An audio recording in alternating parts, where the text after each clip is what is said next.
C'est le Royal Light de Saint-Jean, il marche toute l'année, non-stop, jamais de temps mort ici même. Cette fois-ci, c'est à l'occasion des demi-finales, la deuxième demi-finale de ce Cesta All-Star, Philippe Etcheverry, que nous retrouvons les aficionados, les joueurs et surtout ces athlètes élites qui viennent nous régaler ce soir, les Blancs, la Duche, les Kirika, face aux Noirs, en l'occurrence, Tambour Ndegui, Yon et David Maviel.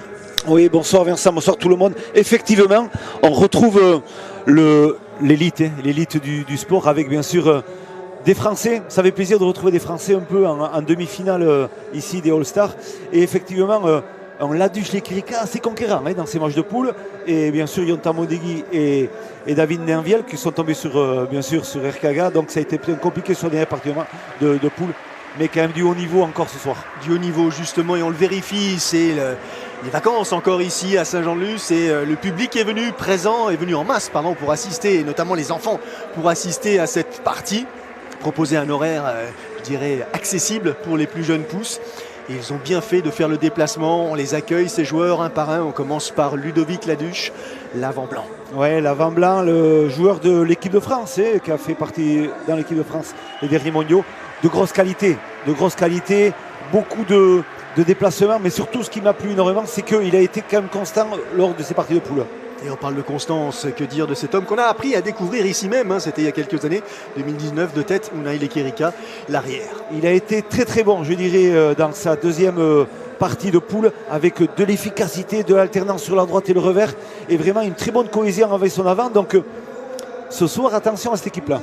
Des joueurs puissants, des joueurs ambitieux.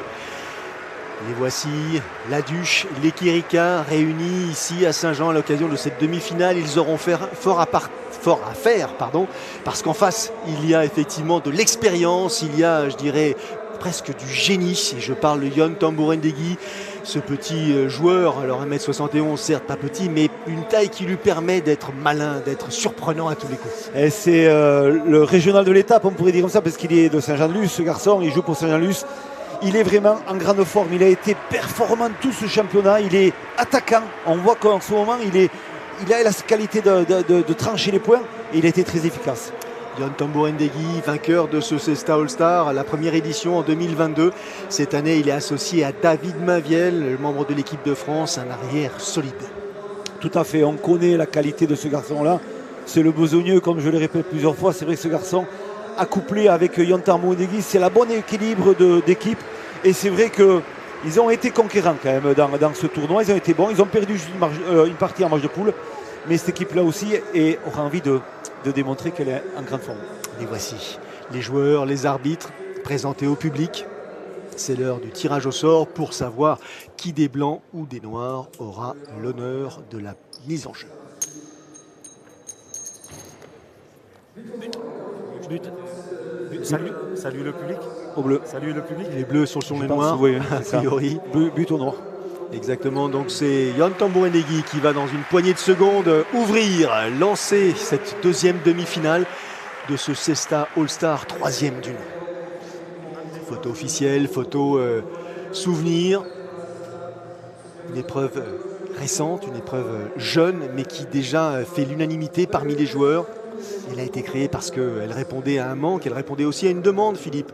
Il manquait cette épreuve de printemps, en quelque sorte, entre les fins de partie hivernale et la reprise des compétitions à l'été. Oui, exactement. Cette compétition, le All-Star, permet énormément à tous ces joueurs-là d'être prêts, de se préparer, de se donner un objectif quand même avant d'attaquer dans 2 mois la Summer League. Et on sait très bien que il faut ici jouer à Saint-Luce. De venir jouer à Saint-Luce, je peux vous dire qu'ils se battent tous au portillon pour être qualifiés.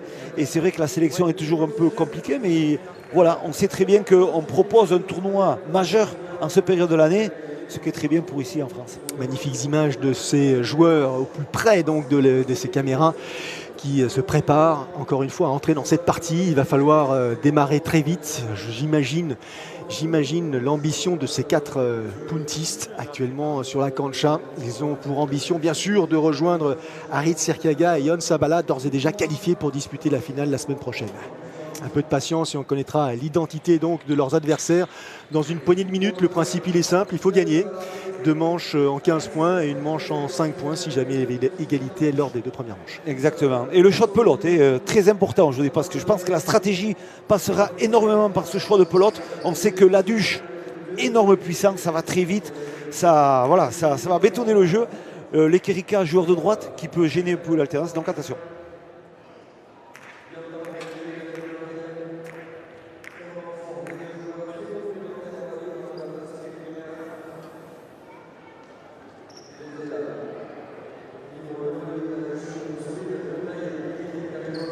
Allez, la mise en place dans une poignée de secondes, c'est l'ouverture officielle de cette deuxième demi-finale de ce Cesta All-Star, 3e du nom. Et c'est Yon Tambourindegui qui a eu la faveur du tirage au sort. Les Noirs mettent en jeu.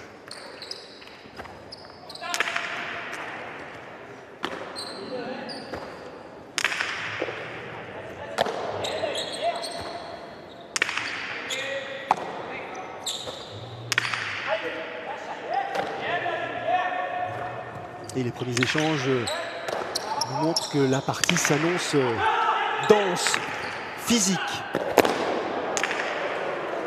J'en profite pour saluer Arquette Aguirre-Scolina au bord de cette cancha. Nos yeux auprès des joueurs. Arquette, c'est à l'issue de ce premier échange, votre impression? Je pense que ça va être dynamique. Ça va être dynamique en effet. Et Yon Tambourindegui qui est déjà dans le même registre que ce qu'il avait montré en poule.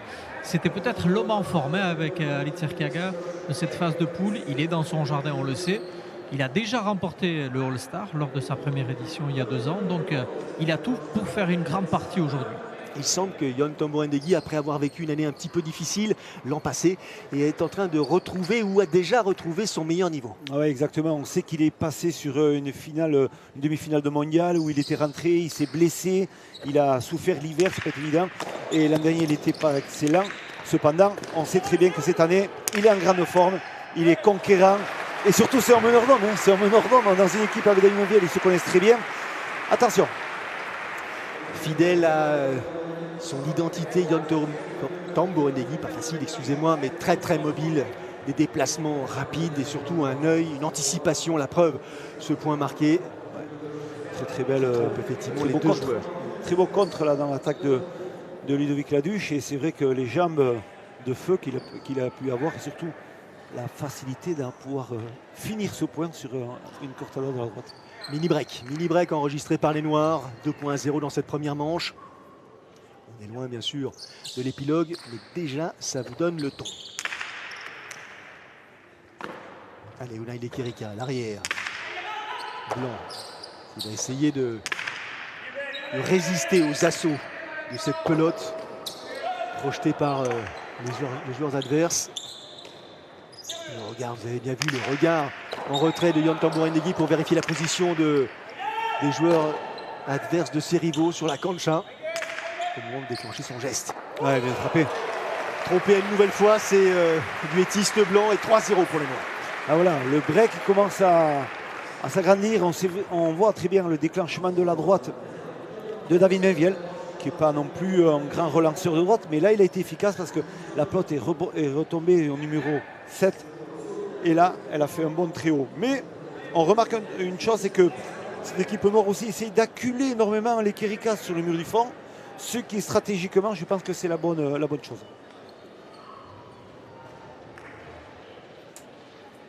Allez, on retrouve Yon Tambourindegui. Il n'a pas lâché cette pelote depuis le début de cette deuxième demi-finale. La possibilité pour les Noirs d'accroître leur avantage. Il va falloir que les Blancs réagissent. Trouvent les interstices, les espaces pour tromper leurs adversaires.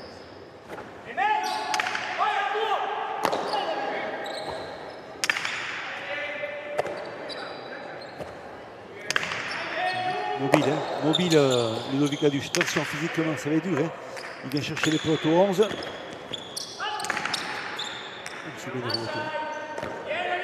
ça va les renvoyer David Menviel. Attention, c'est dommage, il avait presque cette pelote en sa possession, Ludovic Laduche. Il a voulu sans doute jouer trop vite, trop tôt, avant de la réceptionner correctement. Exactement, un peu de précipitation peut-être dans cette réception. C'est vrai que la pelote elle était mal frappée de la part de David, elle venait un peu vers le milieu. Déclenchement, réception sur le cerceau. Non, il a touché le cerceau. Là, il regrette énormément ce qu'il a fait, c'est sûr. On rappelle la dimension, la largeur de ce, entre guillemets, de ce gant. Dans les 15 cm. D'accord.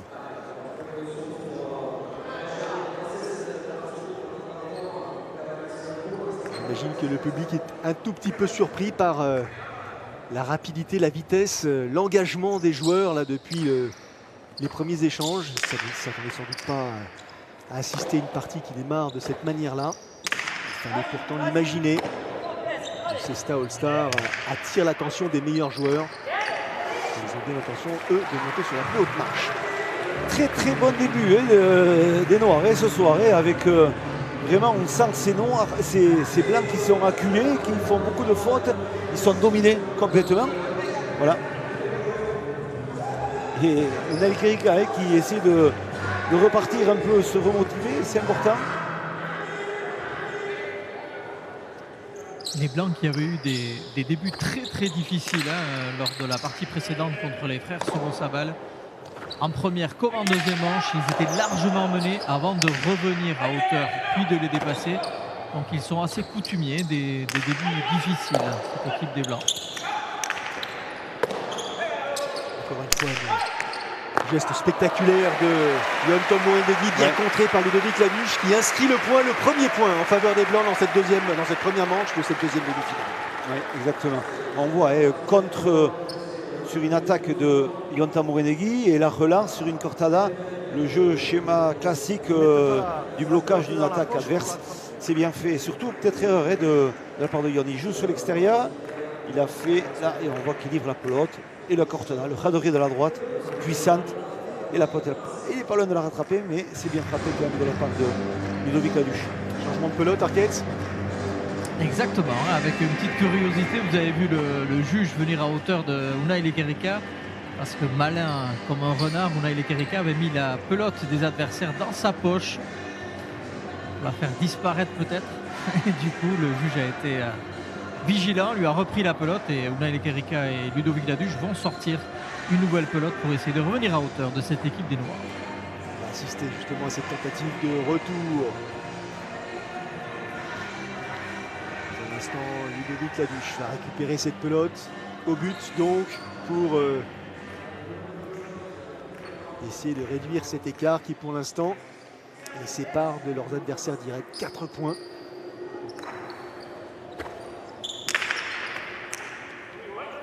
Lanuche, finaliste finale en l'occurrence de la Royal High League cet hiver. Attention, et contact là douloureux. Pelote sans doute malléole, peut-être même tibia. Ouais, elle a touché le Chistera et elle est partie sur eux. On va voir, elle touche Chistera et elle part sur le pied. Sur le dessus du pied. Effectivement, là, le premier contact est un tout petit peu difficile. Mais ça fait mal, je peux vous dire. Ça vient vite. Et du coup, le point est en faveur des adversaires, des Noirs. Et c'est Yon Tombo Ndegui qui récupère cette pelote et qui le retrouve du coup au but.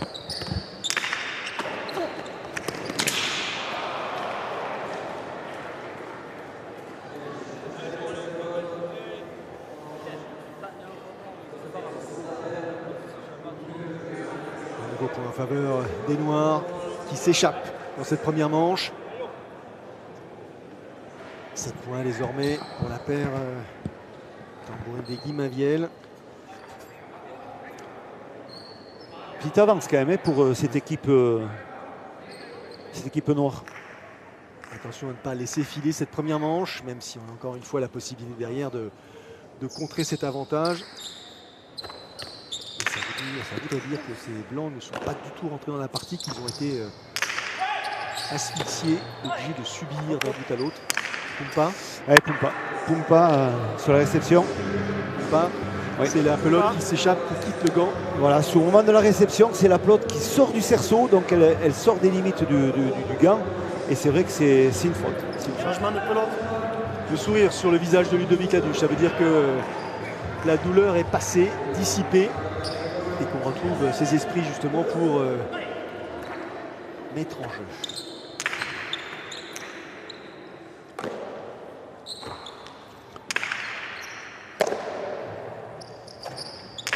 Chercher la profondeur. Essayer de gêner l'arrière adverse. David Mainviel, mais il est fidèle et solide. Mainviel, la récupération acrobatique de Yontan Mouendegui en revers. Attention de ne pas gêner son adversaire direct. Pour l'instant, pas de difficulté pour récupérer cette pelote. Et les rebotes, il est lui aussi maîtrisé par David Mainviel.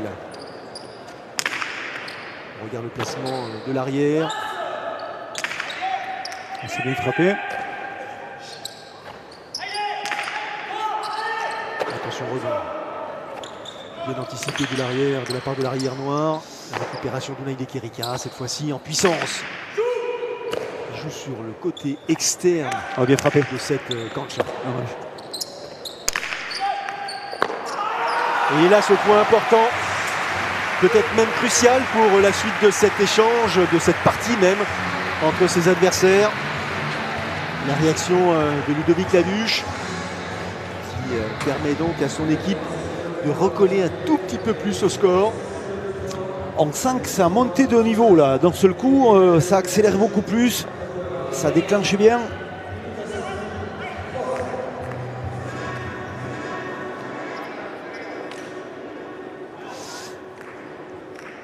Ça va très vite. Hein. Pour récupérer ces potes là, c'est jamais évident.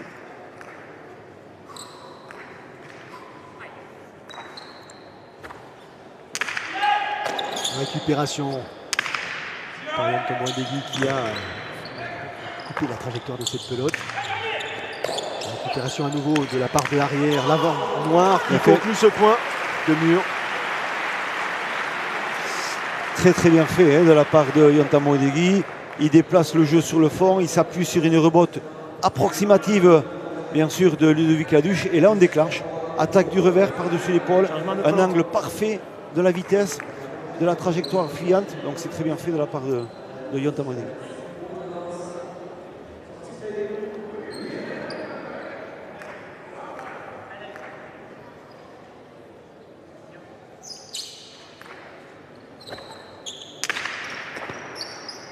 La mise en jeu encore une fois, réalisée par l'avant noir.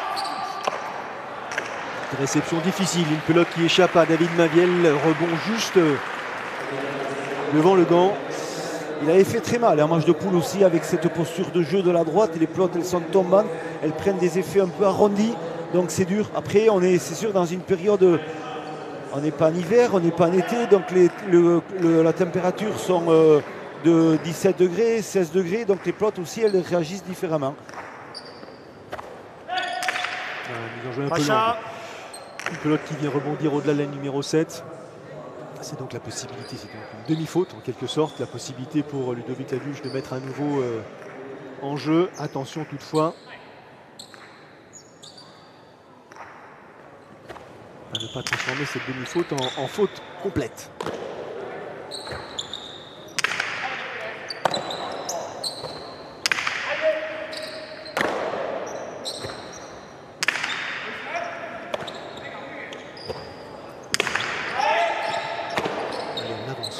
Mainviel qui joue effectivement en avançant, qui va aller chercher les rebotes. David Laduche Isier.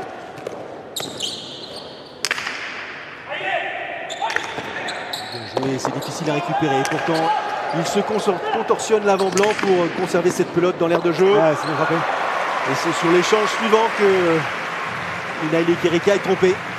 Et ouais. Et surtout, on remarque de suite Yontan Mouendegui qui est quand même bien concentré, il prend le temps, il va bien se placer là sur la récupération de cette pelote là, le coup d'œil et on joue par-dessus l'épaule, on arrive à le lober et on fait le point. Quand même, c'est vraiment, on voit qu'il est posé, qu'il est bien réfléchi dans ce qu'il fait, il ne se trompe pas, ça lui marche bien. 9.4 en faveur des Noirs dans cette première manche.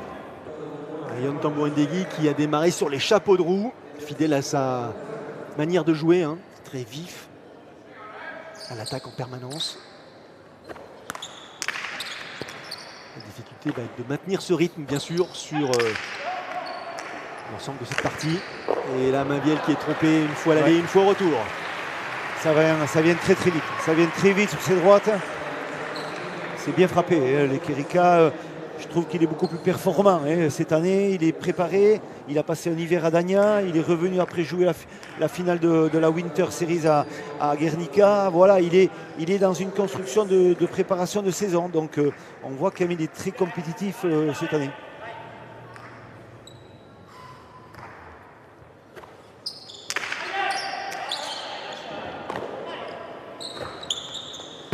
Elle est un peu haute cette pelote. Faute directe. Le point offert par David Mainviel à ses adversaires sur ce renvoi. Désormais 3 points d'écart entre les deux paires de poutistes. Et des Blancs qui tout doucement refont leur retard. En essayant de ne pas rentrer dans le jeu produit par les adversaires, d'accélérer davantage le leur, mais au contraire de réfléchir, de le poser, d'essayer de modifier justement l'allure de jeu de Tambouren-Degui et Mainviel. Elle est fausse. Et encore une fois, une faute directe, une nouvelle faute directe qui sourit. Ouais.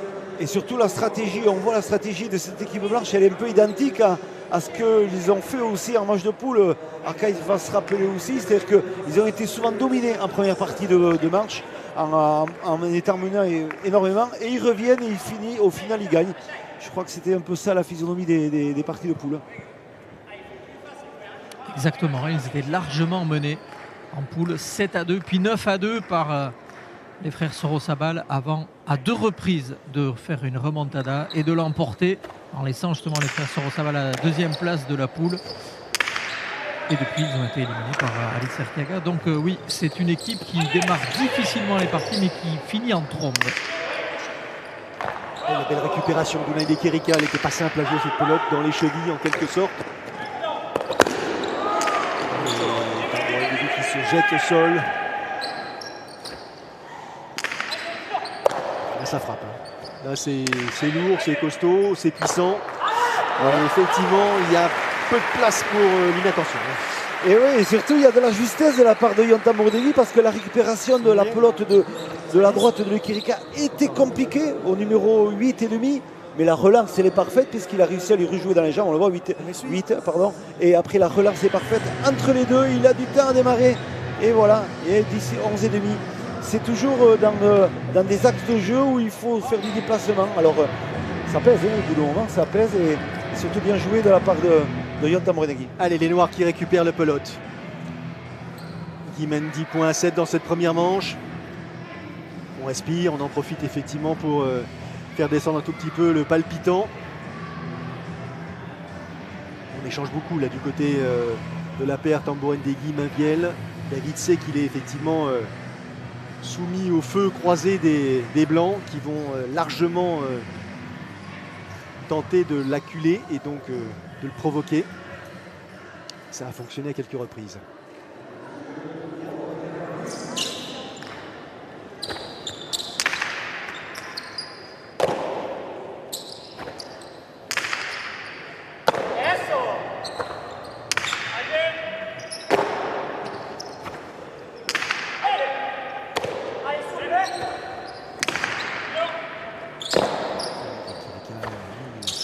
Hyper puissante. Pour l'instant, bien suivi par Tambouren-Degui et David Mainviel. L'avant noir, pelote tendue. Il a hésité dans l'attaque. Elle laisse rebondir, elle revient, elle rebote. Le revers de Tambouren-Degui, ça attaque. C'est spectaculaire.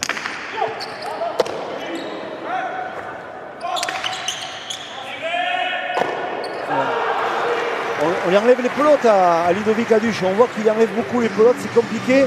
Et c'est vrai qu'on continue quand même ce travail de sape sur les Kerika, bien organisé entre Yon Tambouren-Degui et David Mainviel. L'organisation est là, c'est important. Plus qu'à trouver une solution par rapport à David Mainviel qui fasse moins de fautes. Là on le voit, il est conquérant.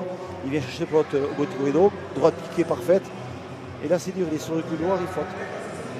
C'est une petite faute de réception de la part de Unai Kerika. 11-7.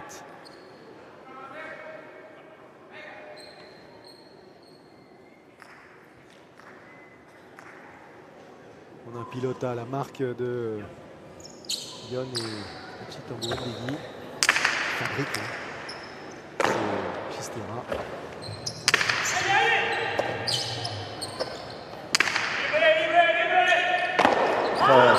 Une fois, on a les Kerika, difficile de garder cette pelote dans le gant, compte tenu de la position qui était la sienne. Ah ouais, mais c'est sûr. Mais l'axe de jeu, je vous le dis honnêtement, on remarque surtout Yon Tamborini, il est précis dans ce qu'il fait.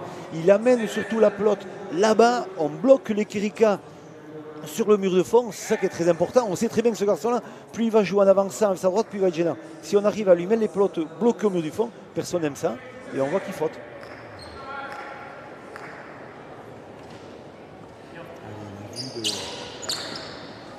Depuis le sommet de ce rail à rail, 54 mètres de long.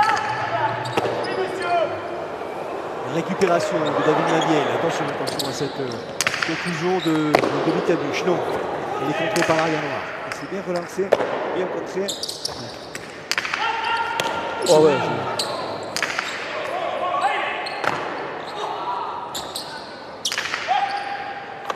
Ouais, joli. Joli. Quel échange, magnifique échange. Bien relancé. Attention, il a été trompé, David Naviel. Il s'attendait sans doute à ce que son avant la récupère, cette pelote. Ouais, c'est ça. Elle était un peu flottante en l'air et il ne savait pas trop où il devait se déplacer. Mais et là, ça discute auprès des arbitres. Il y a un arbitrage vidéo demandé pour un Pumpa sur Unai Lekerika. C'est Pumpa demandé par Yon Tambourine.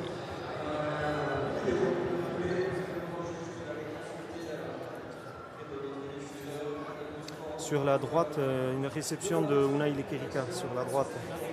Oui, sur la droite, l'avant-dernière ou quelque chose comme ça. Et là, tout le monde se réunit, se rassemble. Avec l'angle, avec les stangs, on verra rien. Le temps pour les joueurs de vérifier le ralenti. Là, je vois. De voici l'arbitrage vidéo. Non, là. Ah ben, c'est là-dessus, sur celle-là, il a réclamé. Il n'y a rien là, non. Et on dissèque la réception d'Unai Lekerika. C'est pas évident pour nous de voir ici, on n'a pas l'œil. On n'a pas l'œil. Ouais. Sur cet angle-là peut-être. Ah. Plus en avant dans le point alors. Et le public qui patiente en attendant. Ouais, monsieur. Pour expliquer effectivement à nos abonnés et aux téléspectateurs et au public qui verra ces retransmissions, il est important d'être précis, de disséquer, de revoir plusieurs fois ces images au ralenti. Car même si David Naviel a indiqué qu'il soupçonnait son adversaire direct d'avoir laissé la pelote échapper, on ne sait pas à quel moment de cet échange. C'est vraiment pas flagrant, donc je ne sais pas. Je pense que l'arbitrage va rester sur ce qu'il a jugé de suite. Il n'y a rien de clair en tout cas pour les arbitres. Donc attention, on va rester... attention au travelling là. Non, je sais pas. Ouais, donc point pour les Blancs.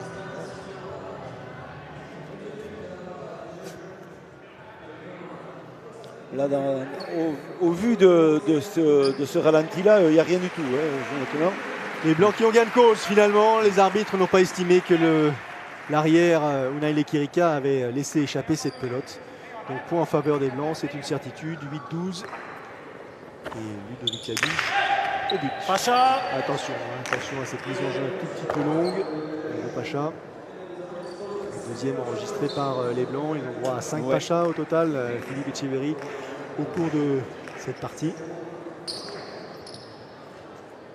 Allez, nouvelle tentative pour la douche.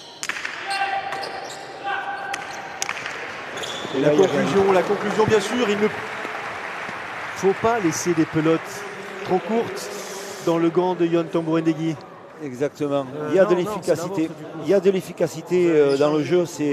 Il est tranchant, il est efficace, il est tranchant, il a la posture adéquate. Et c'est vrai que pourtant la duche va très très vite. Je peux vous dire que dans l'accélération, c'est un des avants au monde qui va le plus vite.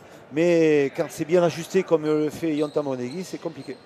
Allez, à peine le temps de profiter de cette mise en jeu, qu'elle change de main, elle change de couleur en quelque sorte, puisque la pelote est désormais dans les mains de Yon Tambouendegui. Les Noirs qui, depuis le début de cette première manche, dominent et sont désormais à 2 petits points peut-être. Une victoire dans ces premières manches. En tout cas, ils mènent sur le score de 13 points à 8. Et là, par contre, il y a Pumpa. Là, il y Il a a eu aucun vu de but suite. de la part des arbitres qui ont Ouais. immédiatement réagi et estimé que il était nécessaire de sanctionner cette réception de Ludovic Laduche. Ils ont le droit de demander la VAR s'ils veulent, ça c'est sûr, ils ont le droit. Et on y retourne. Il n'y a Et rien à c'est dire. ce qu'il demande. Ouais, ouais, Unai exactement. Lekerika va demander la VAR. Ouais. Tout à fait. Et, on a le droit, donc c'est On a changé d'arbitre. Ah non, non. c'est Non, non. sur la réception à les rebots. Si, non, mais ikusten badularik zerbait, nik gelditzen da, isilida, ne? Unai Lekerika qui La se plaint. frappe là en haut, quand il est au 7. Ah si, enfin, moi, je suis mieux placé que la caméra.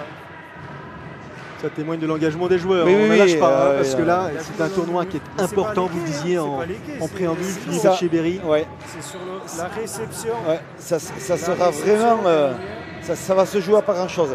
C'est sur la réception de Ludovic Laduche. Cela, à les rebotes, là quand il va chercher cette pelote, c'est là. Ouais. Dans cet angle-là, c'est peut-être un peu plus compliqué. L'angle arrière sera mieux, c'est sûr. Ah mais moi j'ai estimé qu'elle était sortie, j'étais juste là. Ouais. Pour ce qui me Ben concerne, voilà. c'est pas flagrant. hein. Ouais, ouais. Falta. Falta. Il y a Pumpa. Il n'y a Ah ouais. plus pas, donc sanction confirmée. Ouais, Pumpa. Sur L'image le- sur le moment de Sébastien l'extinction, Panther ouais. sont pas flagrantes. Hein, Ouais. ne nous permettent pas de le voir avec certitude. Mais Ouais. bon, Mais comme on lui dit très bien, hein, on sent la tension, l'envie de. Voilà, ça se joue pas grand chose. Mais 14-8 quand même hein, pour cette équipe noire. la musique langoureuse proposée dans le Raya Line ne favorise pas forcément le recul sur cette partie. Au contraire, Tout à fait. 14-8. Allez, déjà les pelotes de première manche pour les blancs, pour les noirs, pardon.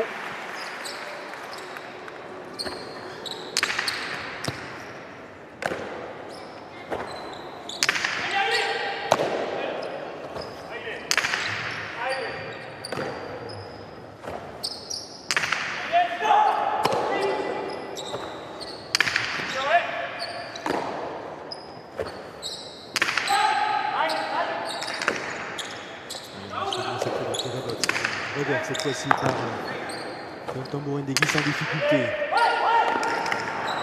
Difficile, parfaitement collé à ce mur de gauche cette pelote. Ouais. David Naviel n'a pas pu glisser le gant. hein. Ouais, mais c'est compliqué parce que je vous dis maintenant, Ludovic Laduche, ça va très très vite. C'est puissant et les trajectoires de pelote sont compliquées sur les réceptions.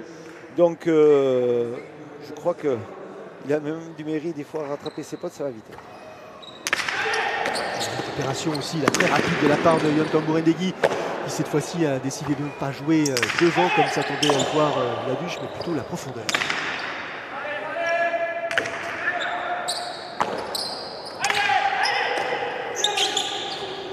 Et là, ça va très très vite et il est là, Unai Lekerika pour la récupérer. Il est pas mal cette relance. Oula, Ouais, il a faut pris les faire risques, ça, il a faut pris faire énormément de ça. risques. Ouais. Un coup droit qui termine en dehors de l'aire de jeu et un point le 15e en faveur des Noirs donc qui s'impose lors de cette première manche sur le score de 15 points à 9. Et on va retrouver un des deux joueurs, Yon Tambouendegui ou David Naviel au niveau de la tête.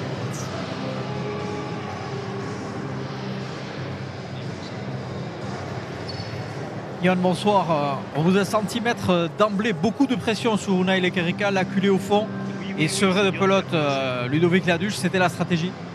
Oui, je crois que sur ce fronton de Saint-Jean-de-Luz, voilà, la stratégie reste la même, acculer l'arrière au fond pour pouvoir se procurer des pelotes d'attaque. Bon, je crois qu'on est mieux rentré dans la partie qu'eux, même si mon but est très très court et parfois on se met en danger dès le retour du but avec la droite d'Unai. Non, je crois qu'on fait quand même une bonne partie. on fait ce qu'il faut en tout cas pour les faire douter et leur faire commettre des erreurs. Donc bon, je crois que la partie n'est pas terminée. Donc voilà, il va falloir être aussi rigoureux dans la deuxième si on veut accrocher la victoire. Merci Yann. On sent qu'il a donné de sa personne, le souffle est court, Oui. le visage est un tout petit peu lumineux, rouge par moment. Ouais, bien sûr.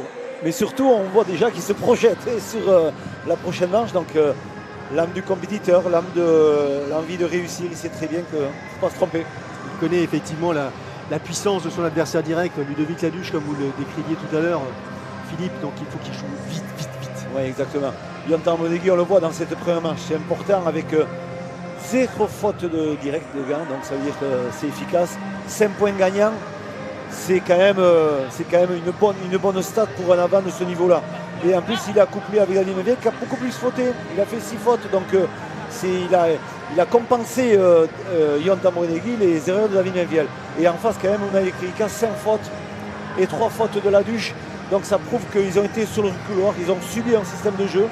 Donc voilà, réaction bien sûr des noirs, des blancs pardon, pour cette deuxième manche s'ils veulent vraiment prétendre à repartir. Justement sur ces échanges qui ont nourri cette première manche. Les récupérations de Ludovic Laduche, de David Maviel, Unai Kerika et Yontan Bouendegui. Deuxième demi-finale donc de ce Cesta All-Star, 3e du nom.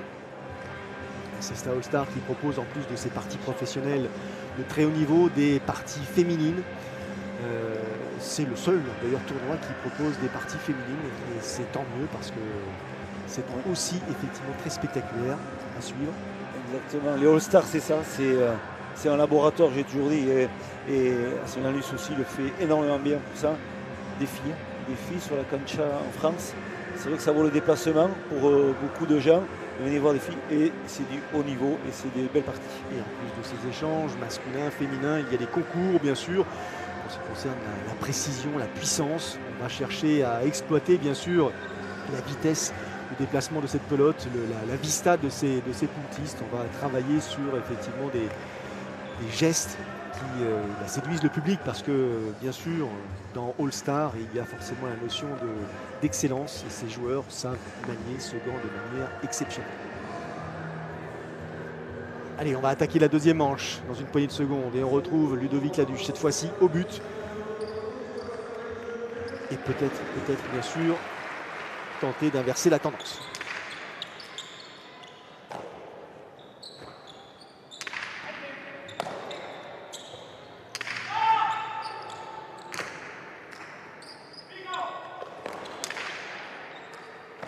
Oh, bien capté, là elle était compliquée pourtant à récupérer cette pelote, mais l'arrière blanc y était. Celle-là va être encore plus difficile à saisir, à tel point c'est que ce sont les blancs qui marquent le premier point de cette deuxième manche. Et ouais, la pelote, on a vu, elle était tourbillonnante et elle s'est échappée, elle est partie sur l'extérieur. Et David Meviel s'est échappé carrément de ce rôle de défenseur sur ce mur arrière. Donc voilà, c'est le point pour les blancs. Ils ont un point commun, Laduche et les Kerika, vous allez me corriger, Arquette, c'est Philippe si je me trompe, mais ils sont souvent au stade des phases finales, ils sont souvent finalistes, il leur manque ce titre majeur. Alors c'est vrai que le Kerika a gagné à Guernica il y a encore pas si longtemps, mais pour autant il leur manque ce palmarès, du moins cette première ligne majeure dans un palmarès. C'est vrai, Unai Kerika est vice-champion du monde. Il est souvent arrivé quasi sur la plus haute marche, mais souvent, comme vous le dites, il pêche lors de la finition. Et idem pour Ludovic Laduche. Alors que de l'autre côté, David Mainviel et Yontan Bouendegui sont plus expérimentés, ont plus de titres à leur actif. Et on le disait en début de retransmission, Yontan Bouendegui est l'avant qui avait remporté la première édition il y a 2 ans. Et donc il a toute l'expérience de ce All-Star, en plus de jouer à la maison, puisque c'est le local des 4 protagonistes de ce soir. Et c'est cette ambition justifiée de la part des Blancs qui peut aussi expliquer cette espèce de, comment dit-on, d'apathie où voilà, ils sont malmenés et ils ont tellement envie de bien faire qu'ils ne savent pas comment en fait le réaliser pour tout simplement prendre le bénéfice de cette partie. Et la partie loin d'être finie, attention, on voit qu'ils Ils ont pris le devant, 2-0. Deuxième manche, C'est bien bien frappé. fait, c'est bien joué. Une pelote qui est posée là dans cet angle-là, irrécupérable, salué par Yon Tambouren Degui. Voilà. Il faut qu'il retrouve un peu plus de justesse quand même David Mainviel dans son jeu pour venir combler un peu les petites erreurs qu'il avait fait en première manche. Et là, bien sûr, ça va décanter plein de choses peut-être sur la partie. On voit au ralenti justement La Chula. ce point. C'est un pic, c'est pas une Chula, c'est un pic. Elle a touché juste l'angle et elle est remontée, mais avec une perte de vitesse, c'est sûr.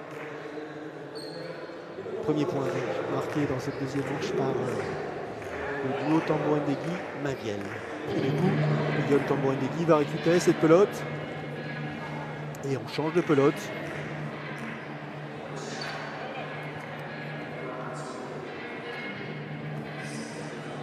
Pelote moins vive, il me semblait. Marqué exprès. Oui. Tout à fait. On va essayer justement de ne pas donner trop de munitions, surtout du coup droit à Unai Lekerika, parce qu'avec une pelote vive et son coup droit, il peut faire mal. Donc on va essayer de le faire jouer comme on l'a fait en première manche, la couler au fond. Tout ça, David Mainviel, il sait le faire. Voilà. Et attention quand même à ça, Ludovic Laduche qui recule jusqu'au 10. Donc je sais pas, peut-être c'est leur stratégie de placement dans le jeu.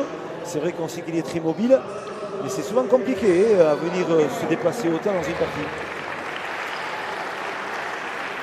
L'égalité. Bravo. Le point partout et le soutien, surtout l'expression amicale de Unai Lekerika, qui a bien compris que la douche s'en voulait d'avoir tenté de récupérer cette pelote dans cette position-là.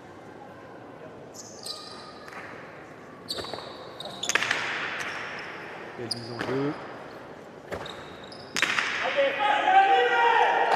Bien récupéré l'extrémité opposée de cette cancha par David Mainviel. Oula, et là, il a mis un plan. Comme on dit, Lekerika, mais bien lu de la part de Tambouren Degui. C'est bien replacé.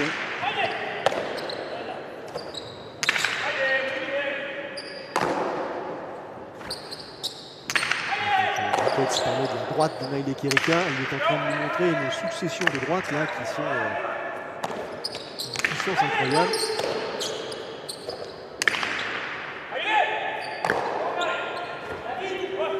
Un peu haute, elle est un peu haute cette pelote, on l'a vu tout de suite effectivement. Et point offert aux adversaires. Il cherche à se relancer, donc automatiquement quand on veut donner un peu de longueur dans son jeu, ben on va essayer de trouver de la hauteur. C'est compliqué souvent d'être efficace dans ce jeu-là. Et il faut avoir peut-être dans la tête, être prêt à lutter un peu plus pour Unai Lekerika et prendre l'ascendant à un certain moment. C'est ça un peu plus la stratégie que doivent employer un peu ces Blancs s'ils veulent revenir à cette partie. Allez, avantage. Le premier en faveur des Noirs dans cette deuxième manche. Un tout petit point d'écart pour l'instant. Et ensuite, la mise en jeu de Yon Tambouren Degui.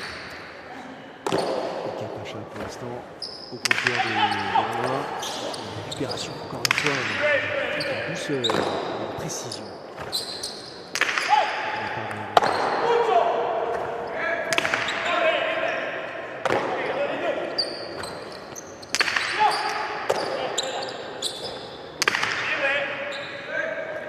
Bien frappé. Il y est, mais elle ne reviendra pas. Ce ne sera pas possible de la remettre dans l'air de jeu. Et un nouveau point en faveur des Noirs là-dessus. Oui. Des Blancs qui s'évertuent à conserver ce rythme et taper fort sur les adversaires, mais ils sont placés, ils les récupèrent ces pelotes. Ouais, des pelotes compliquées, mais ils les récupèrent. Donc, comme on dit, et après surtout, c'est derrière qu'il y a quelque chose de précis. Et quand c'est précis aussi, eh bien, ça fait plus mal et on le voit là. La longe parfaite et là il sort et elle fait une Chula. Elle est courte, elle touche le mur du fond et elle glisse au sol. C'est ça qui est compliqué à la renvoyer. Mini break, 2 points d'avance en faveur des Noirs dans cette deuxième manche désormais.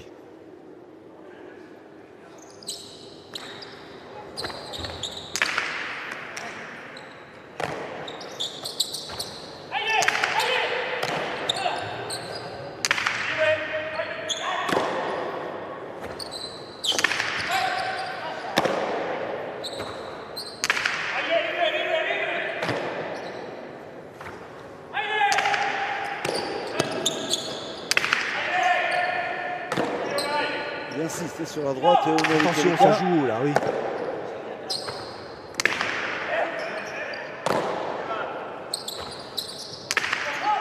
Ça revient vite, c'est très puissant et c'est David Mainviel qui capte cette pelote.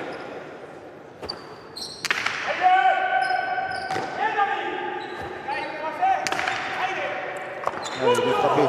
Elle est très bien frappée. Bien ajustée, pas possible de la récupérer dans ce mur. Elle est glisse, on le voit d'ici, elle glisse sur ce mur de gauche. C'est compliqué à pouvoir décoller cette pelote du mur avec un Gisterin. Alors des fois, en prenant certains axes de jeu, on y arrive. Mais là, en l'occurrence, il n'a pas pu le faire puisque c'était vraiment très bien frappé. Et messieurs, temps mort demandé par Unai Lekerika après avoir encaissé les 5 derniers points. Mal en point, Unai Lekerika qui est sorti et avec une pelote moins vive, il fait beaucoup moins mal aussi avec le coup droit. Il est sorti en grimaçant, Unai Lekerika. C'est vrai que psychologiquement, ils prennent un coup à la tête. On voit parce que, comme vous le disiez très bien, Arcaïs, ils étaient menés 2-0. Et là, ils sont menés 5-2. Ils menaient 2-0 et ils sont menés 5-2. C'est vrai que ça fait mal en ayant déjà perdu la première manche.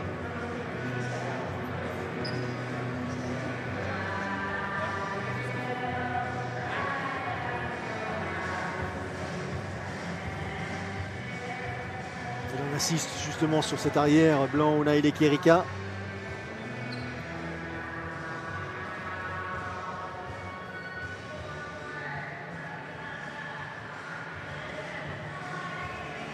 C'est un All-Star qui a démarré officiellement le 7 avril et dont la finale bien sûr sera le 25 avril. Mais au préalable, avant cette compétition élite, il y a eu une partie consacrée, je dirais presque à un deuxième niveau de joueurs qui pouvaient être concernés par ce tournoi, des préqualifications. Et d'ailleurs, à la sortie de ces préqualifications, l'équipe la mieux classée a intégré le tableau final de ce Cesta All-Star. Ouais, exactement, on a innové cette année ici à Saint-Jean-de-Luz en faisant des préqualifs, en donnant la chance à des joueurs plus jeunes, français et espagnols. Et on a vu vraiment de très belles parties, un bon niveau. Et c'est Liboa et Jérôme Porté qui l'ont emporté et qui ont fait une très bonne prestation ici dans ces All-Stars. Et ça prouve que la réserve, elle travaille et ça arrive.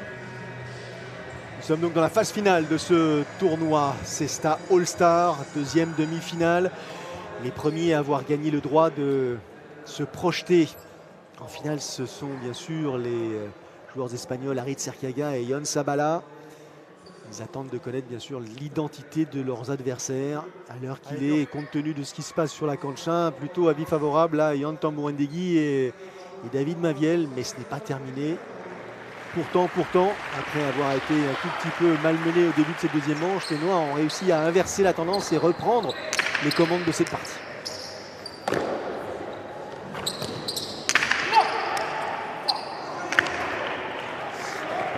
C'est vraiment bien joué. Maintenant, il ne reste plus que pour ces Noirs, s'ils veulent défendre ce jeu-là, eh bien, il faut vraiment trouver un positionnement de défense. On voit la droite, il va jouer la droite par-dessus l'épaule. Elle va piquer au numéro 5 et après elle monte. Donc voilà, c'est le rôle de David Mainviel d'être le patron à ce niveau-là dans le jeu de la défense, ou vraiment de trouver un système où bien sûr Yon Tambouendegui pourrait attraper ses potes à la volée. Donc il y a un placement à se mettre au point. Le visage concentré, la démarche décidée, on trouve Ludovic Laduche au but.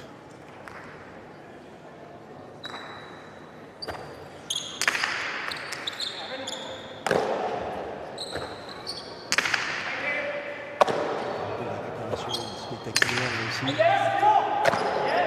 C'est un mouvement de gauche tellement difficile à appréhender.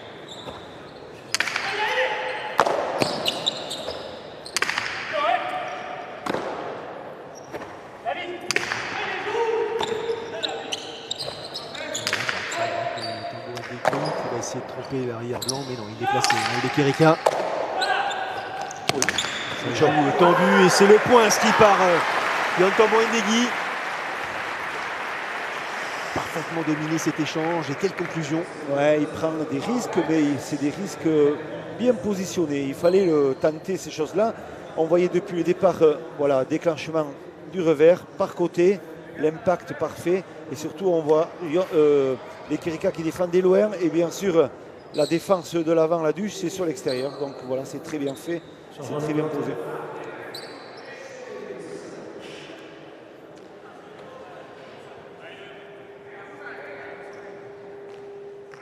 Attention, attention, cette partie prend une tournure de plus en plus favorable. Pacha.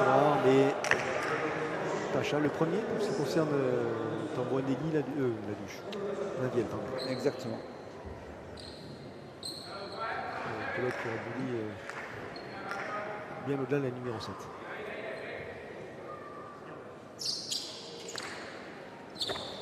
Là, il est fausse, par contre. Là, il est fausse. Là, il a pris ou un risque, ou alors il s'est trompé, trompé de jauge. Et point direct, faute directe. Ouais. Donc un point en faveur de la Duche, les Kirika.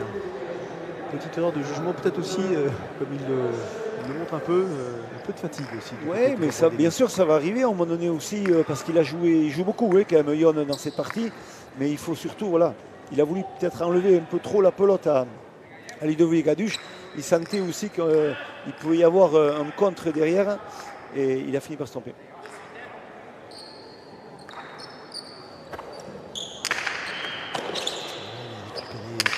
Par l'avant noir, cette pelote. Revers de la Duche. Facile pour Naviel.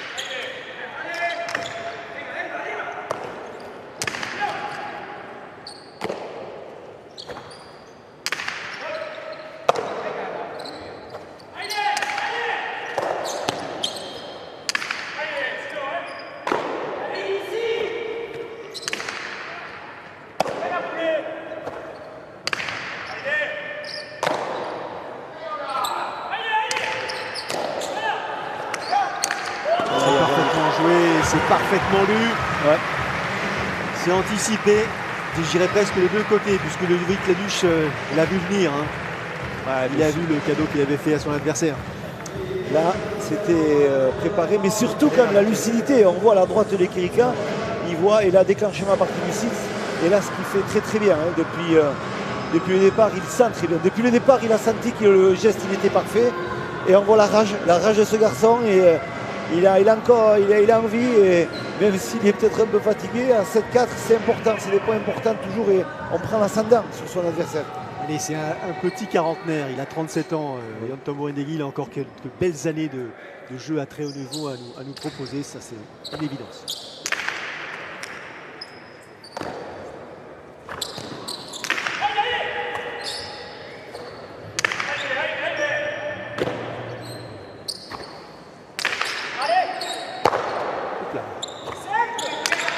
Derrière, une attaque de tout droit de la part de Naviel. Et là, qui n'a pas vu venir cette pelote, qui essaye en deux temps de la conserver dans l'air de jeu, mais ce ne sera pas possible. Et oui, 7-5 en faveur des Noirs. 2 points d'écart. Ça a démarré sur la grossière erreur de son choix, qui n'a pas été bonne d'abord de David Naviel à vouloir taper une cortada, un raderet de la droite. C'est son rôle, il est là-bas. Son rôle, il a tapé au fond. Il a voulu se faire plaisir, mais bon, là il s'est fait bien contrer. Et... Attention, c'est pas un commentaire, c'est un avis, celui du manager de l'équipe de France. Bien là, sûr, pas bien bon. sûr, bien sûr.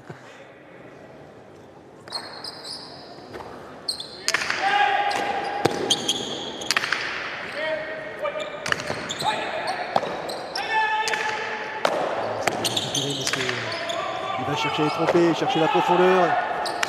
Oh, les Kirika, c'est ambitieux aussi là. Ouais. C'est spectaculaire, mais c'est un tout petit peu trop ambitieux. Une pelote qui vient largement rebondir au-delà de la ligne jaune au sol. C'est, comme vous dites, très ambitieux dans ce geste. Les rebottes voilà, de la Duche. Le renvoi de Yon Tambouendegui. Et là, en extension, sur un pas, on touche le mur de gauche. Mais la pelote est fuyante et elle s'en va. Et ça fait un peu trop de pelote donnée facilement. Et malheureusement, si on veut prétendre un peu à revenir à 8-5, je pense qu'il faut poser un peu plus le jeu quand même, prendre le temps. Soyons patients si les Blancs veulent revenir dans cette partie.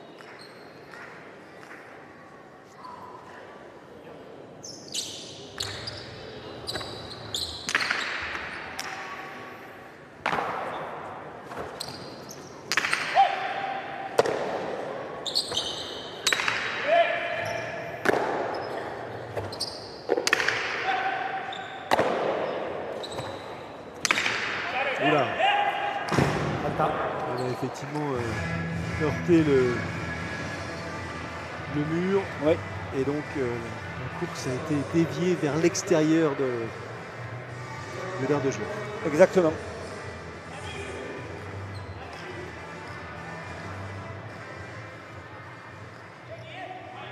Ils ont encore la possibilité, ces Blancs, hein, de revenir, de recoller au score. Ils sont vraiment à 2 petits points seulement. Quelques fautes directes là, qui sont commises par les Noirs qui peuvent leur sourire. Mais ne pas se précipiter avant tout et construire ce point. C'est comme ça qu'ils vont parvenir à leur fin, je suppose. Nouveau contact. C'est frappé. Et comme vous dites très bien, hein, il revient dans la partie et on sent très bien sur le jeu de la droite de Ludovic Gaduche ou du Unai Lequerica avec une pelote qui commence à chauffer un peu.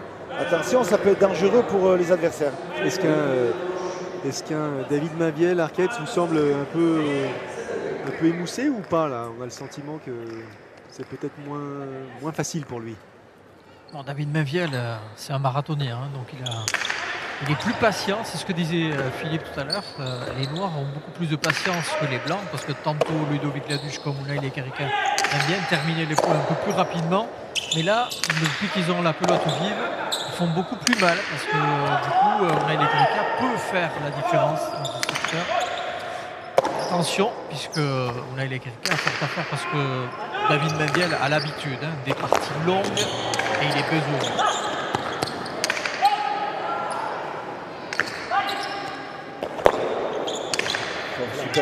Super sur cette cancha, c'est impressionnant. Les échanges là, qui nous sont proposés sont magnifiques. Engagement total de la part des 4 joueurs.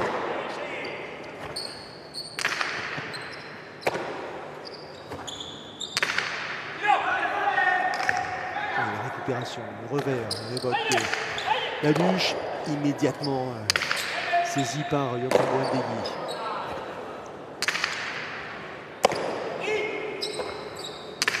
Guerre d'usure sous nos yeux. Voilà, pourtant appuie sur le mur de gauche, il y était presque. Ouais. Et voilà. On la sentait celle-là, hein, cette égalisation. 8 points partout dans cette deuxième manche. Et c'est le résultat d'un engagement, c'est le résultat d'une patience, comme vous le soulignez tout à l'heure, Arquette et Philippe. C'est le résultat d'une stratégie aussi. Donc ne pas se laisser envahir par le plaisir que peut effectivement représenter le fait de marquer un point de manière rapide ou spectaculaire. Il faut être dans une logique moyen-termiste. Oui, exactement. Il faut surtout aussi rendre à l'évidence qu'on est pratiquement en milieu de deuxième manche. Il y a une baisse de régime un peu des Noirs. On sent surtout l'ascendant des Blancs avec l'accélération sur la pelote de la droite de ces 2 joueurs blancs. Mais surtout aussi les fautes directes de ces Noirs qui permettent bien sûr de revenir à égalité à 8. Les Noirs qui ont demandé un temps mort à l'instant. Donc un temps mort partout. 2 petites minutes donc de repos pour les 4 protagonistes. Et les Noirs pourraient essayer de revenir dans cette partie. Pendant ce temps-là, le public profite des souvenirs qui sont les leurs, parce qu'effectivement là on a assisté à des échanges absolument incroyables. Ça fait du bruit, ça claque, ça va vite, ça se déplace dans tous les sens. Alors, il y a ceux qui sont habitués et qui viennent assister à ces parties régulièrement, et puis il y a les touristes, il y a ceux qui n'ont pas l'habitude et qui sont juste en train de tout simplement d'avoir les yeux grands ouverts et se demander à quoi ils assistent. C'est surprenant, hein, comme ça va vite, ça frappe fort.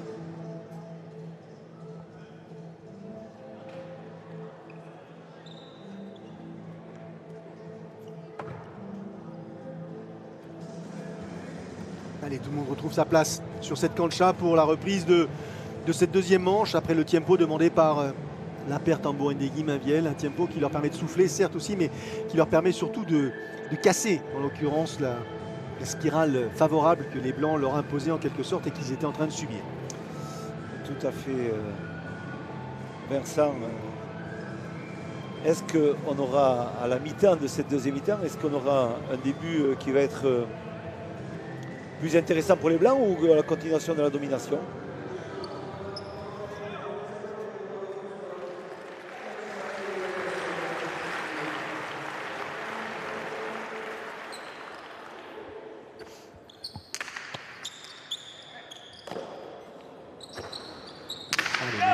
repris.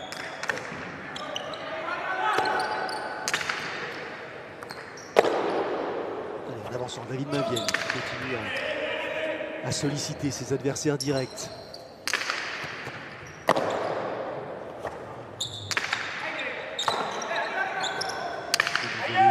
Récupération efficace de la part de Laduche.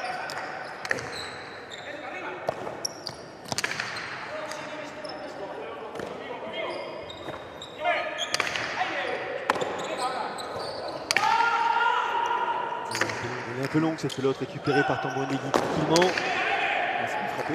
Et elle trompe Unai Lekerika. Non, il s'est battu. Aïe, cette pelote elle reste dans l'air de jeu. Il est arrivé. Ça ne suffira pas. Deuxième chance offerte à Tambouren-Negui qu'il a su conclure cette fois-ci. Les Noirs qui prennent l'avantage à nouveau dans cette deuxième manche. Oui, on le voit. Le sauvetage de Unai Lekerika, cette droite par-dessus l'épaule. Et là, on va voir la droite par-dessus l'épaule, le deux murs et l'efficacité par rapport à l'angle de tir. Et là, il est trop tard. C'est trop tard pour Ludovic Laduche. Investissement spectaculaire, pardon. Les Noirs, comme vous pouvez l'imaginer, qui ont changé de pelote, puisque évidemment la pelote vive a permis aux Blancs de marquer les 3 derniers points. Dès que les Noirs ont marqué le point, ils ont changé de nouveau de pelote.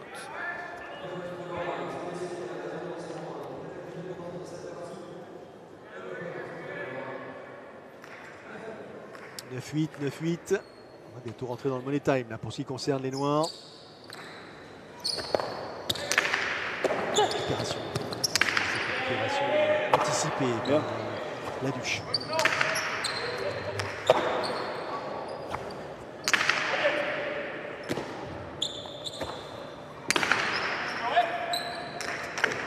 On laisse rebondir, le rebote. Par l'avant de la pelote.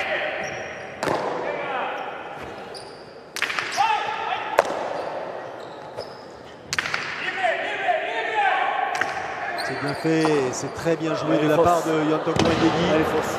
Et il vient mourir sous le ray cette pelote.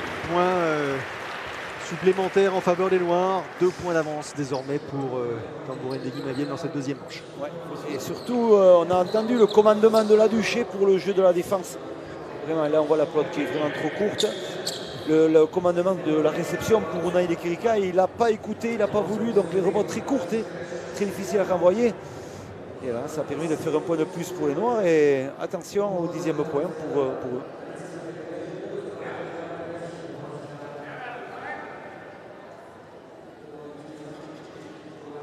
Autant en début de partie, Yon Tambouren-Negui avait tendance à enchaîner les points, à se trouver rapidement dans la situation de la mise en jeu, d'accélérer, de maintenir un rythme élevé.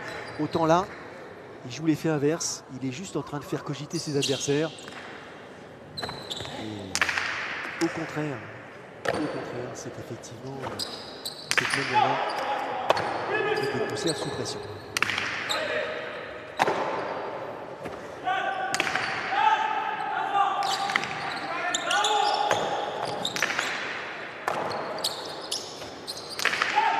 Là, on joue avec les limites. Là.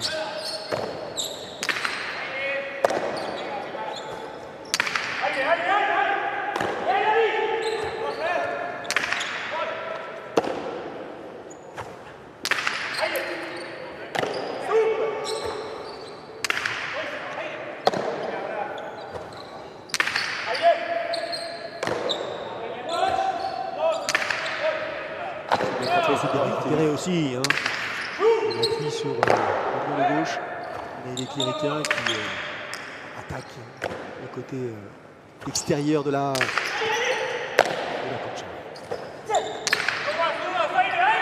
C'est bien frappé encore. Ça va être difficile à remettre et pourtant elle est remisée cette pelote. Bien,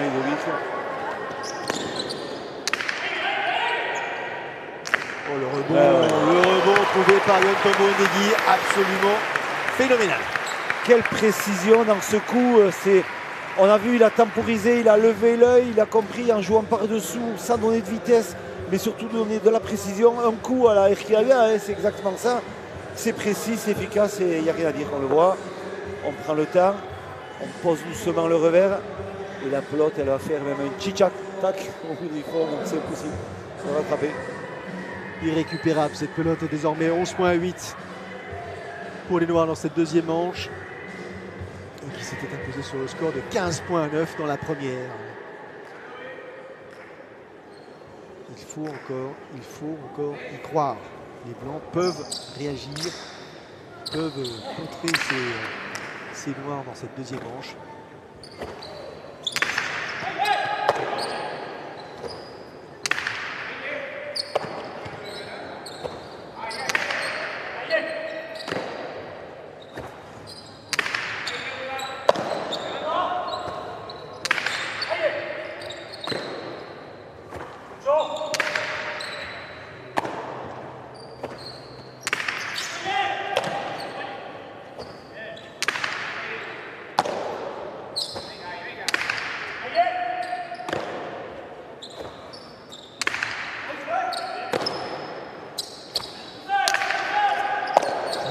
Ça finit. Cherche des solutions.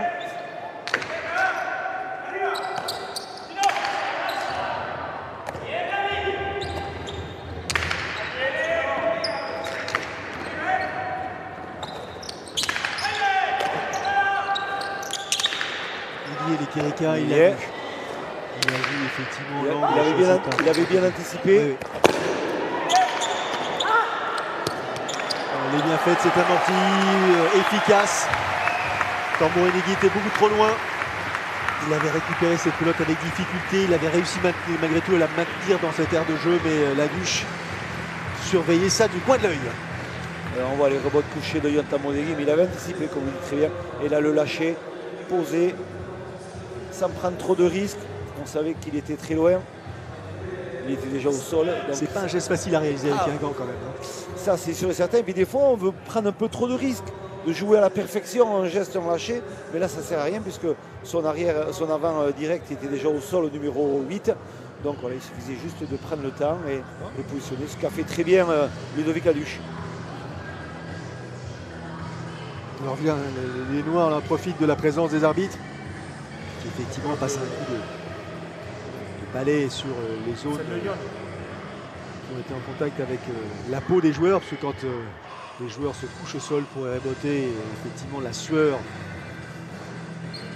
se glisse ou du moins se répand sur le sol et le contact ensuite avec les semelles des chaussures peut être assez instable. Oui. Donc il est préférable de la sécher. Donc ça tombe très bien. David Maviel a expliqué aux arbitres qu'il fallait qu'ils prennent leur temps parce que là je pense qu'ils ont besoin de respirer un petit peu. Et au contraire, Ludovic Laduche trouvait que c'était très long. Bah oui. Il voulait engager et enchaîner. Ça fait partie du jeu.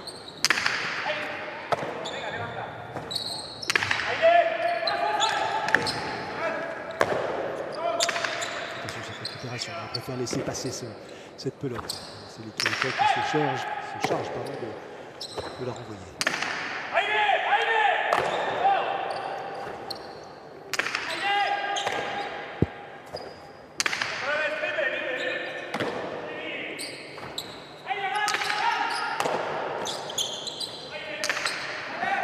Il y a eu contact, on l'a vu aussi. Attention à cette faute directe. Et il vient garnir le filet des adversaires. Oui, on le voit à la droite par côté, il va chercher à donner de la longueur, mais il a fini par toucher la bâche rouge. Toc, on le voit sur l'impact. Et redonner le point blanc. Un tout petit point d'écart désormais entre les blancs et les noirs. On tente le nouveau score comme ils l'ont proposé tout à l'heure. Pacha. Un peu long. Troisième Pacha.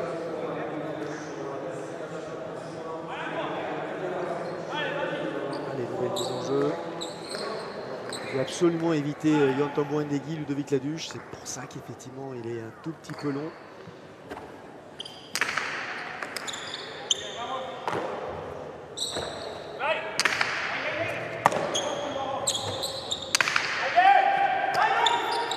Caprice, hein. Ah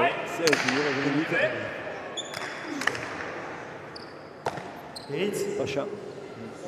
Ah oui, Beris, Il y a une gêne Oui. de Ouais. David Mabiel Exactement. sur Unai Lekerika. Le point est à rejouer. Tout le monde est d'accord, pas de souci. Facilement compréhensible, il était sur la trajectoire et pouvait donc empêcher la récupération de cette pelote par l'arrière.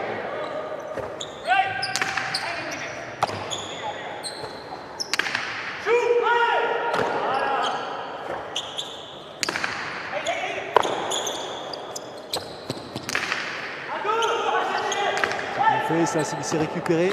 Elle est en dessous, elle est en dessous. Une nouvelle égalité entre les deux équipes. 11 points partout dans cette deuxième manche.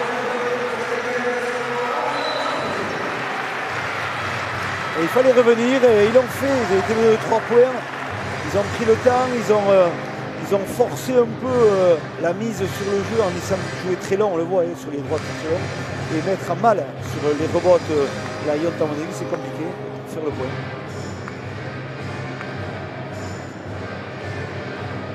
Gros effort réalisé par la Duche et les Kirika pour revenir au score.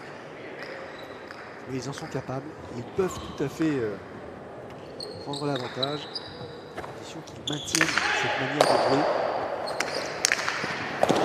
Il y est, il réplique, mais c'est spectaculaire, violent, particulièrement efficace.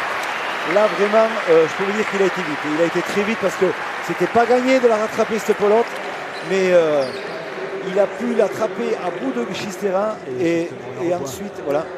Il y a des déplacements du joueur, il a failli emmener l'arbitre avec lui. Oui, et après le coup parfait par-dessus l'épaule, la pelote qui s'écrase au mur.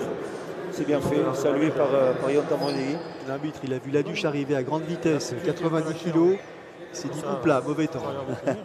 C'est sûr, ça surprend. Allez, avantage blanc dans cette deuxième manche, un tout petit point, mais c'est un avantage quand même.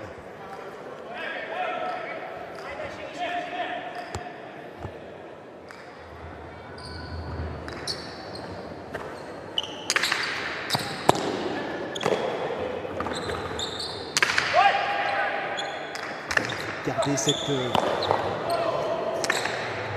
dynamique. Restez attentif. Restez complémentaire surtout.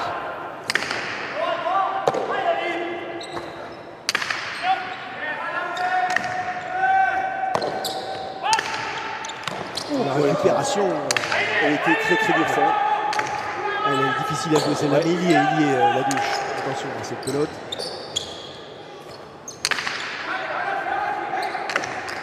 Troisième rebot. Qu'est-ce qu'il va faire? Il va tenter de venir renverser. Il y est. Il est bien piqué. C'est bien fait, la récupération en demi-volée, elle est spectaculaire et efficace. Le contre. Quelle grosse C'est bien défense. tapé ça. Il y est, David également, mais la pelote elle est à Elle est fausse. l'extérieur. Elle est fausse. Elle est fausse.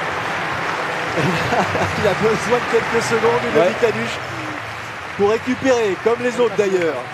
Quel point extraordinaire nous ont proposé ces joueurs. Un échange absolument incroyable. Ouais. Et 12 partout. 13-11. 13-11, c'est ça, oui, Là, il y a un exactement. problème Ouais. au niveau 13-11. de l'affichage. Ouais. 13-11, vraiment. Si le score est exact, Voilà, c'est ça, revenu. c'est ça. Ça revient.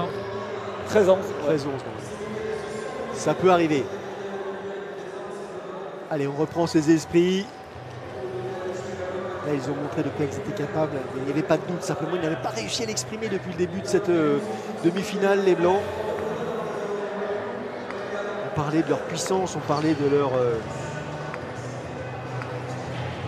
leur côté athlétique, parce que les deux sont absolument parmi les joueurs les plus redoutés au plan physique. Mais ça veut dire aussi construire, ça veut dire patienter, ça veut dire réfléchir. Bien sûr. Et prendre le temps. Et Attention à cette mise en jeu, elle est très importante. Très très importante pour les Blancs.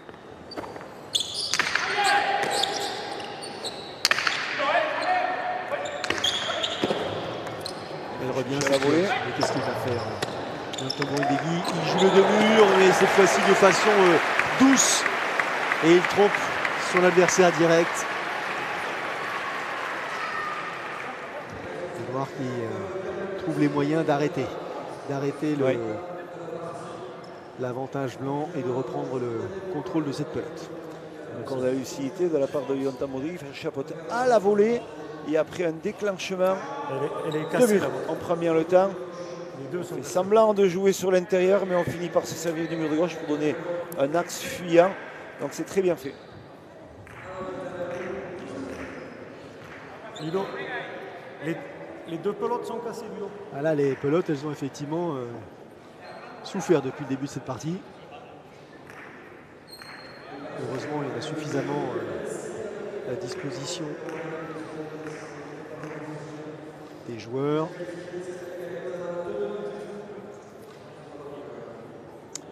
Et voilà, changement de pelote, puisqu'elles sont cassées, comme on a entendu le juge le dire. Les pelotes, Il va falloir reprendre le chemin de la... ouais, elle est un peu froide, elle va Ouais, être je voulais froide. dire. Attention, Froide et moins vive. moins vive. Exactement. Il faut rentrer dans le duel, dans le combat de suite. Il va falloir la refaçonner cette pelote.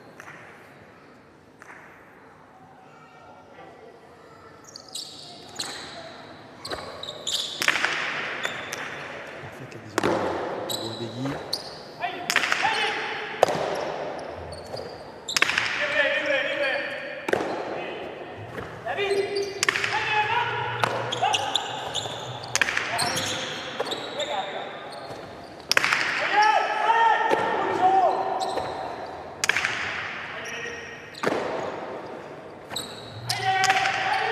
Il va falloir être patient. Là, c'est très long. Et bon, Et elle récupère, elle rebote. Les deux joueurs là, les blancs sont au fond, les bleus sont joli. avant la ligne numéro 8. il fait une très très bonne deuxième marche. Unai Kerika quand même, il est présent.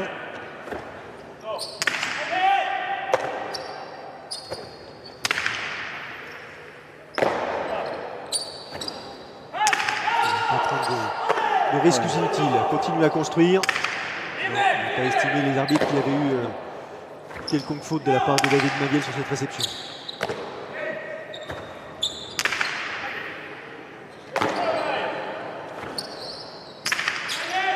Et elle relance de la droite. C'était dur. L'extension de Tombouindegui pour jouer cette pelote.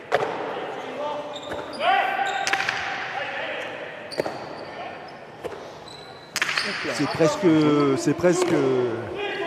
Oh. Et non, ça reste en dessous de la ligne jaune. Et donc on est de jeu sans difficulté. Et là c'est pareil, ça flirte avec les extérieurs, avec la Ouais, pelote fausse. Oh, mais elle était fausse là, en plus. Ouais, elle était fausse, mais il a pris le risque de la rattraper, de poser un lâcher. Il se sentait fort, là, Ludovic Laduche. 14-12 pour les Blancs dans cette deuxième manche. Ils ont l'avantage, la possibilité de revenir à égalité au terme de cette deuxième manche, de gagner donc la possibilité d'aller combattre au-delà de cette fameuse zone tellement redoutée par les joueurs, ce tie-break en 5 points. On n'en est pas encore tout à fait là. C'est ça. Compliqué, une troisième marche en 5 points, on sait, ça va très vite. Ça peut se jouer. Remonte spectaculaire de la ouais. part des Blancs dans cette deuxième manche. Elles sont cassées. Quelle belle C'est la réaction. tienne. Avec des égalités jusqu'à 11, mais c'est vrai qu'ils ont été quand même toujours performants, mais les Kerika aussi a mené son empreinte quand même dans le fait que Laduche il doit avoir de la finition à voir. Et c'est on voit l'engagement, hein, c'est énorme. Il n'a pas lâché Ludovic Ouais. Laduche. Il est Kerika, il est toujours là, il le soutient, il le félicite, il le guide, il lui donne des repères. On n'entend que lui presque sur la cancha pendant le jeu. Mais c'est sa façon d'agir, c'est sa façon d'être, comment dit-on, partenaire dans cette partie. Ouais. Peut-être qu'il n'a pas cette façon d'agir lorsqu'il s'agit de partager le jeu avec Arrête Serkaga ou d'autres, mais Oui. en l'occurrence, là ça a l'air de bien fonctionner. Ouais, c'est deux joueurs de la même génération, hein. Ils sont nés en 94, moi je les ai connus au championnat du monde de 22 ans, c'était avec moi la demi contre les Kerika. mais le même tempérament, hein, des joueurs qui progressent, ouais, pas de titre comme vous dites, mais qui sont pas loin de le démontrer là. Et ce service, du moins cette mise en jeu est encore très importante. Bien sûr, il arrive à éviter Tambourin Degui sur cette mise en jeu, la bûche. Ils ne vont pas essayer de conclure trop vite, ils continuent à construire, continuer à solliciter. Ludovic Laduche a demandé une faute sur David Maviel qui n'a pas été sifflé. Il n'a pas le droit à la VAR, il a le droit qu'une fois, non, je crois que c'est ça. Non, c'est 2 fois. Deux fois, pardon. Attention, celle-là, et c'est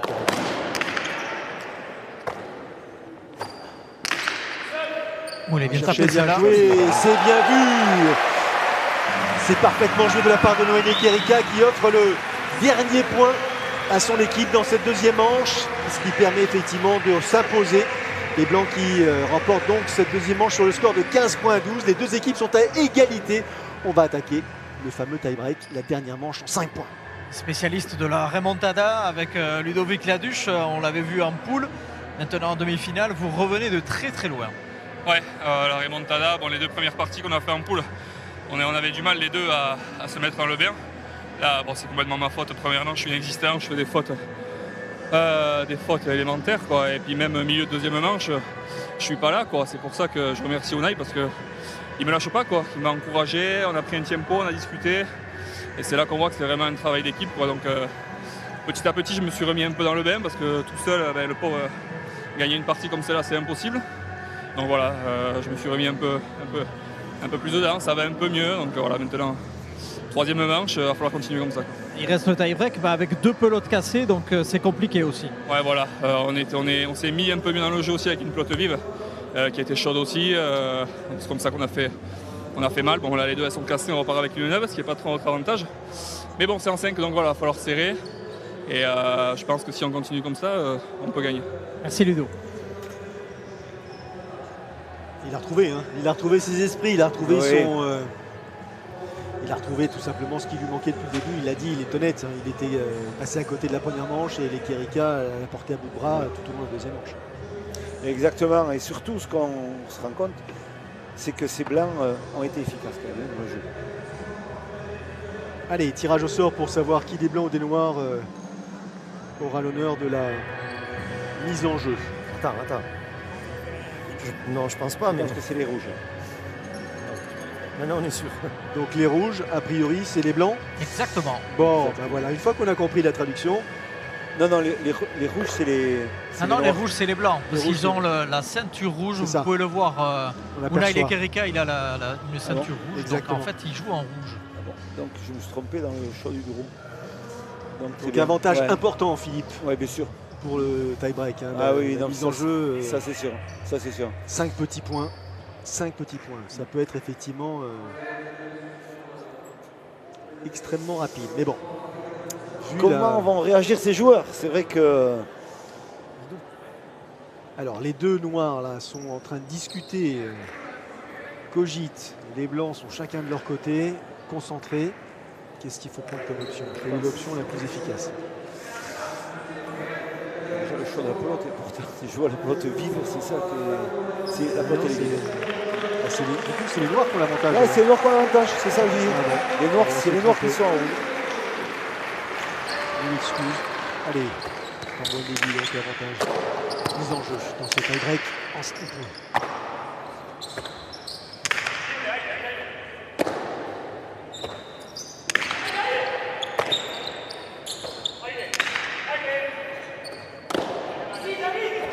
On voit tout de suite que la pelote est beaucoup moins vive, c'est ce que disait Ludovic Laduche en interview. A priori, moins à leur avantage. Attention, cette récupération, elle va être interceptée par. Il va jouer le mur, mais il n'y est pas là-dedans, il ne peut pas. Il a trop de distance à parcourir. À ce stade de la partie, c'est compliqué physiquement de réaliser ses allers-retours et à cette vitesse-là surtout. Ouais, on voit, là il prend lucidité, il touche à peine un peu le mur de gauche pour laisser partir, et c'est très bien fait. Premier point inscrit donc dans ce tie-break par la paire Tambourin-Degui Maviel.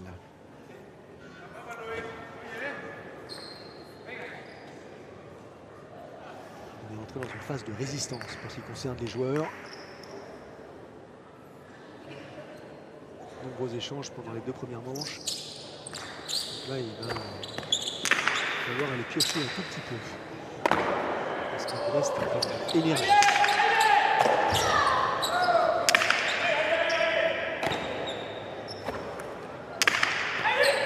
C'est bien fait, il est présent, hein, Tom Bouindegui sur cette cancha, très mobile.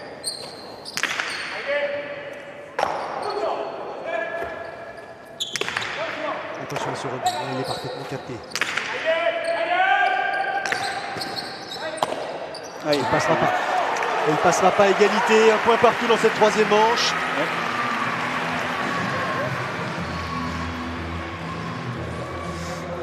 Il a mis la puissance, et Laduche, là on a vu sur cette droite, il est vraiment cherché, il a cherché la longueur. Parce que le plot est moins vive, il faut du bras, mais le bras il en a. Il arrive en début de 3e manche, mais ça continue à aller vite, à aller fort, et c'est précis. On sait que ce garçon-là, il a du physique à revendre. Il pourra en distribuer à beaucoup de gens. Et là, c'est quand même assez efficace ce qu'il fait. Allez, Laduche qui récupère cette pelote pour cette mise en jeu et tenter d'aller prendre l'avantage dans cette 3e manche.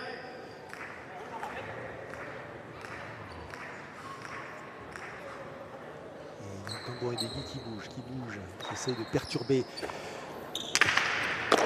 le geste de l'avant-blanc. Il a pris un risque. Il a pris un risque, effectivement, et bénéfice de Ludovic Laduche avec, regardez ce visage. Il est dans sa bulle.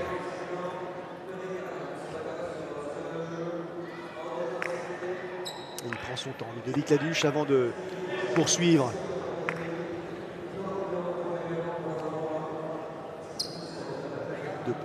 Pour les Blancs dans cette 3e manche, la dernière manche. C'est une place en finale qui se joue, en finale de ce Cesta All-Star, 3e du nom.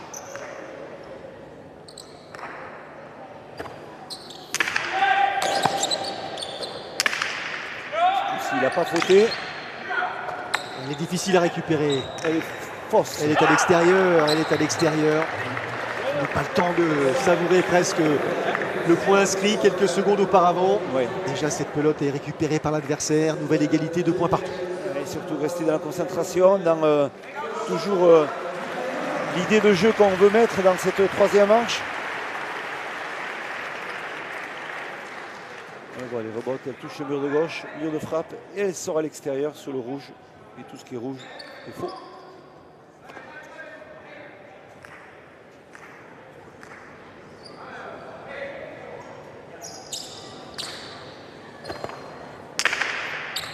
Pacha. Attention, attention, 4e Pacha. 4e Pacha, il leur en reste un en stock. Oui. Ça peut avoir son importance à ce stade de la partie.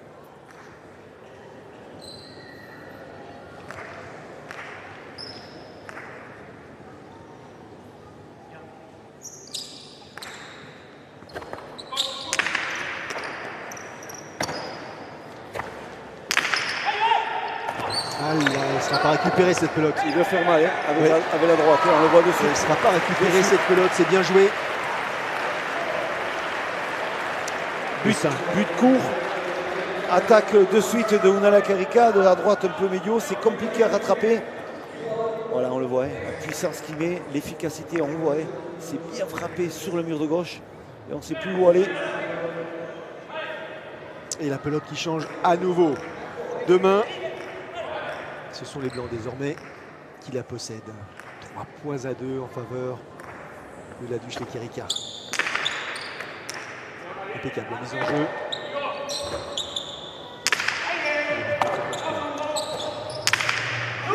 Ça va chercher l'extérieur, c'est gonflé ça.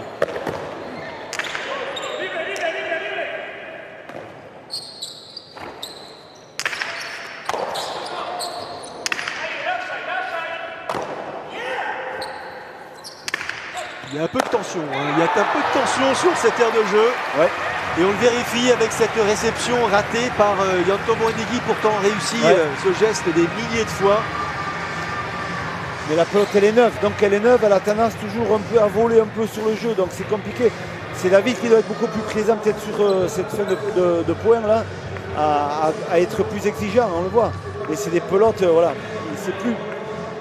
Ouais. Et le point levé par Ludovic Laduche, comme pour signifier on y est presque. Eux qui avaient été totalement transparents lors de la première manche, qui sont revenus dans la deuxième avec difficulté, sont en train peut-être de s'imposer.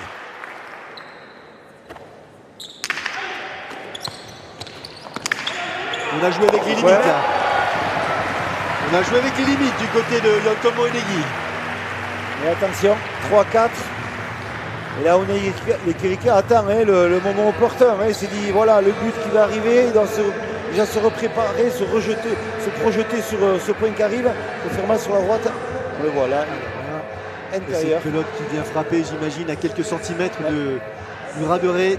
Et il est trop loin, Unai Lekirika. Alors, bien sûr, cette pelote change de main, avantage aux Noirs qui récupèrent la mise en jeu, mais ils ont toujours un point de retard. Et oui. Encore une possibilité là pour les Blancs de s'imposer dans cette deuxième demi-finale.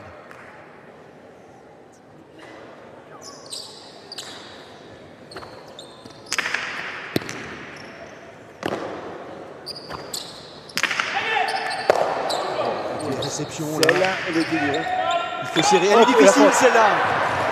Elle n'est pas possible, même Lekirika qui laisse échapper cette pelote. Il avait senti qu'il avait fait le point, il lui semblait, là, sur cette pelote qu'il a lancée de la droite, mais bon, il a rattrapé quand même. Il y a encore une égalité dans cette troisième manche, Arquette. Et ça sera la dernière, égalité, parce qu'il n'y a pas de point d'écart, contrairement au tennis. Donc, faites vos jeux, ça va être compliqué. Petit avantage pour les Noirs, qui ont leur pelote. Donc forcément, ça vous donne un avantage au but, mais Unai Lekirika a demandé à Ludovic Laduche d'essayer de faire le maximum pour contrer le but de Yontomo Oenegui, pour essayer de terminer cette partie. Tension maximale sur la canchalusienne. Tension maximale, mise en jeu absolument à haut risque. N'oublions pas qu'ils ont, les Noirs, 4 pachas à leur actif. Bien sûr, Ludovic Laduche va essayer de croiser. Les Noirs, pardon, je confonds, les Blancs. Laduche va essayer de couper la trajectoire de cette pelote.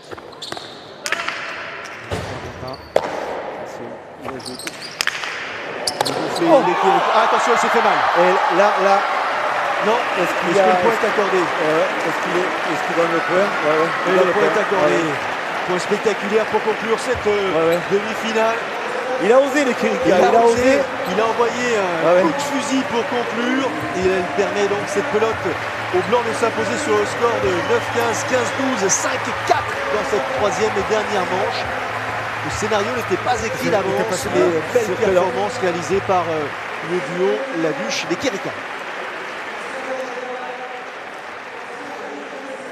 Fin de partie inattendue, Arquette. J'imagine que du côté des Blancs, ce sera l'analyse en quelque sorte. Il est là, le souffle court, Unai Lekirika, on va le laisser s'hydrater un peu. Unai, partidu erdi galduta ekuidu zutelarik, aurrera egin dezute eta, bueno, azkenean suspentsearekin ere finalera egiten dezute aurrera.